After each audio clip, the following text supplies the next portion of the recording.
everybody, thank you for joining me on today's Sunday Crafternoon. My name is Ashley, I work at the East Regional Library, and today we're going to be making some simple heart sun catchers.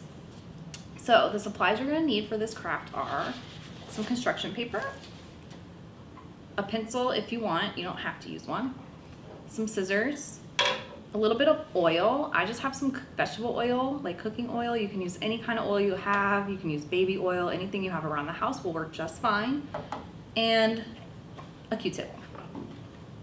So what we're gonna do first is cut out our shape. I'm doing hearts because it's Valentine's Day, but you can do any shape you want. Hearts are also really easy. I like to do the method where I fold the paper in half, and then I just draw 1/2 of the heart on here and cut it out like that. That way it's symmetrical and I don't have to worry about it being lopsided or anything. But if you want to be more ambitious and do other shapes, you can totally do that too. I'm just not that brave. So I'm also using pink and red, but as you see, I've done one in yellow and it worked really well.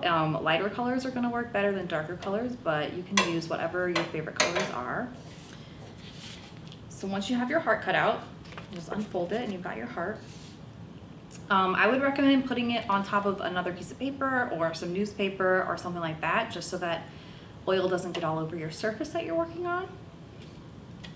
And then you can open up your oil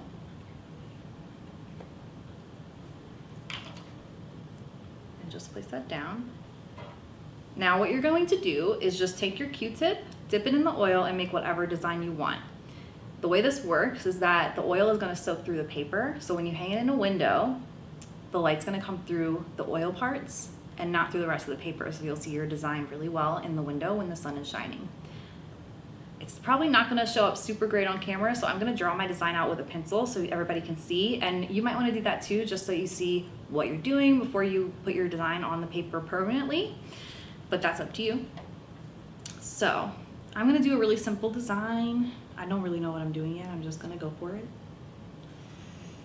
Let's see.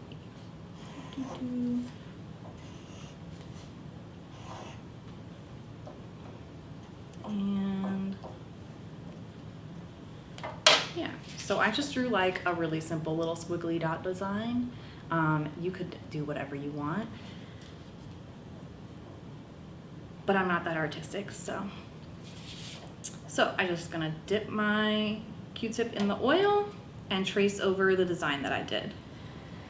Another important thing to note is I tried this once before and I put the design of like the lines and things a little bit too close to each other and they kind of blended together because the oil will spread.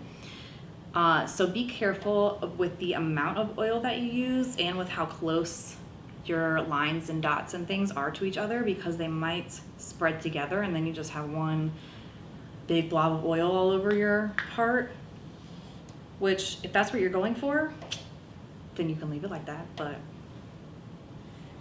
I'm not going for that. So I'm gonna try not to use too much oil and not try to put my stuff too close together. I'm gonna add a couple more dots just around. I just really like polka dots and I think they're really easy. They're super easy to do with the Q-tip because it's in that shape already. All right, so I've got my little design here, all done. I hope you can see it. And that's it. That's how you make these really simple sun catcher hearts for Valentine's Day or for all year round if you like to make them. You can make them in any shape you want. Now, I would recommend that you wait for the oil to dry a little bit before you put it in the window so it doesn't run and it doesn't get on your window glass, but they are really easy to dry. Like they take like maybe a minute or two, so I would just leave it on your paper right here, wait for it to dry, and then stick it in your window with some tape and you're good to go. Thank you for joining me for this Sunday Crafternoon. I hope you all make really awesome sun catchers and have a great Valentine's Day.